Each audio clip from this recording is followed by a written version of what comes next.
फल लेने के लिए गए थे जंगल में, ये लकड़ी लेने के लिए।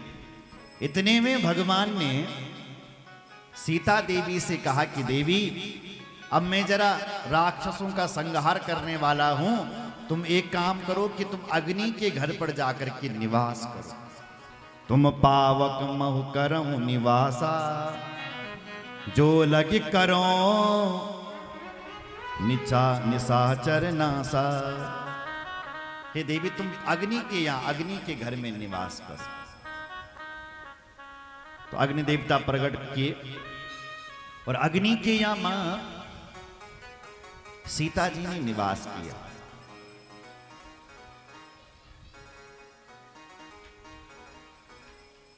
इसलिए जब भगवान ने रावण को मारा ना,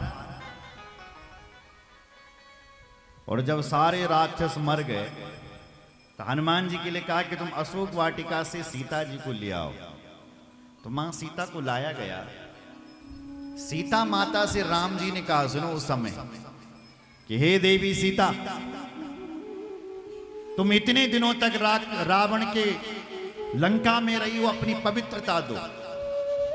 राम जी बोले, ये नहीं बोला कि अपनी अग्नि परीक्षा दे, नहीं, ये बोला कि अपनी पवित्रता दो, क्योंकि तुम रावण की लंका में रहे हो इतने दिनों तक। तब सीता देवी ने लखनलाल जी के लिए कहा, लखन जी अग्नि जलाओ जरा। तो लक्ष्मण ने अग्नि तैयार की और मां सीता ने कहा, जो मन कर्म वचन, जो मैंने मन से, क्रम से, वचन से, वाणी से हमेशा रघुनाथ का चिंतन किया है, पर पुरुष के बारे में कभी सपने में भी नहीं सोचा है, हे अग्नि देवता, तुम मेरे लिए श्रीखंड के समान शीतल हो जाओ।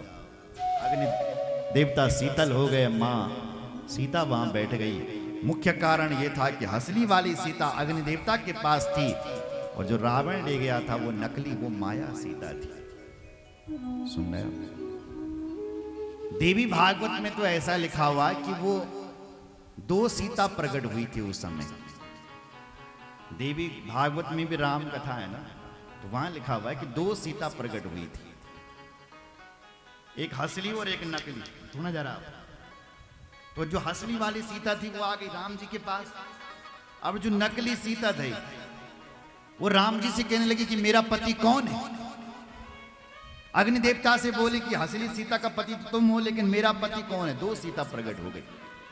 तब अग्नि देवता ने और भगवान राम ने कहा कि देवी, तुम पुष्कर में जाकर के तपस्या करो भगवान शिव जी की, और भगवान कालेश्वर यानी शिवजी भगवान निर्णय, शिवजी भगवान बताएंगे कि तुम्हारे पति कौन होंगे।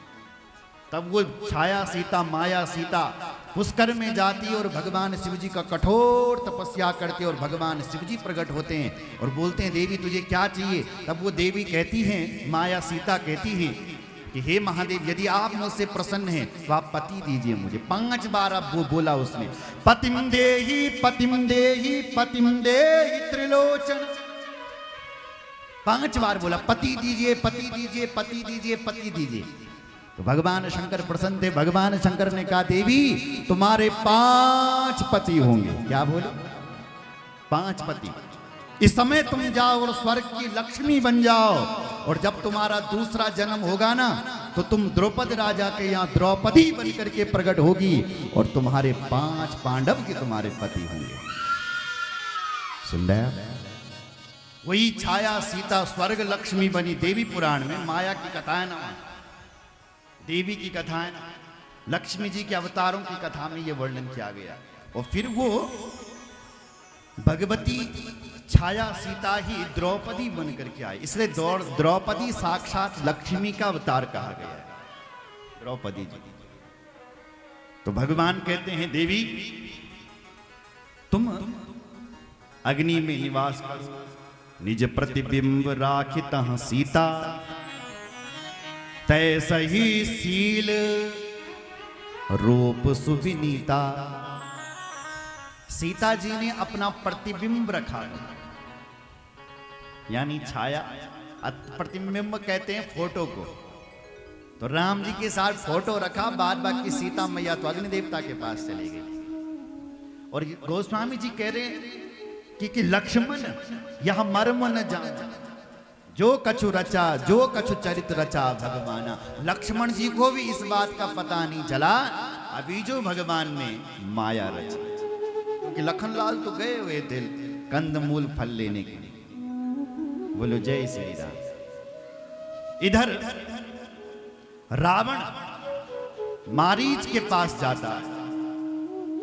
मारीच ने कहा रावण भैया महाराज मैं नहीं जाने वाला, मैं पहले भी गया था विश्वामित्र जी के यज्ञ में बाधा डालने के लिए, एक बाण से मुझे यहां पहुंचा दिया लंका में, मैं नहीं जाने वाला। तब रावण ने कहा दुष्ट तू नहीं जाएगा तो मैं तुझे मार डालूंगा।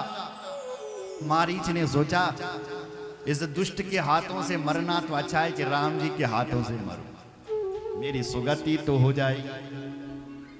तब मारीच हृदय अनुमाना नवयि विरोधे नहीं कल्याण। सुनो मेरी माताएं, 9 लोगों से बल विरोध नहीं करना चाहिए। कौन कह रहा है? मारीच कह रहा है। कौन से होते हैं वो 9 लोग? शस्त्री मर्मी प्रभु सट धनी वेद बंदी कवि भामस गुनी। इन लोगों से बैर नहीं करना चाहिए। मर्मी सबसे पहले लिखा शस्त्री, जिसके हाथ पर सहस्त्र हो, मतलब हथियार हो। तय अगाड़ी बग बग बग बर बग बग बग बग नीचे बल करूं कहीं हथियार से एक नल ठोके तो मैं वो प्राण न चले जाए, इसलिए शास्त्री।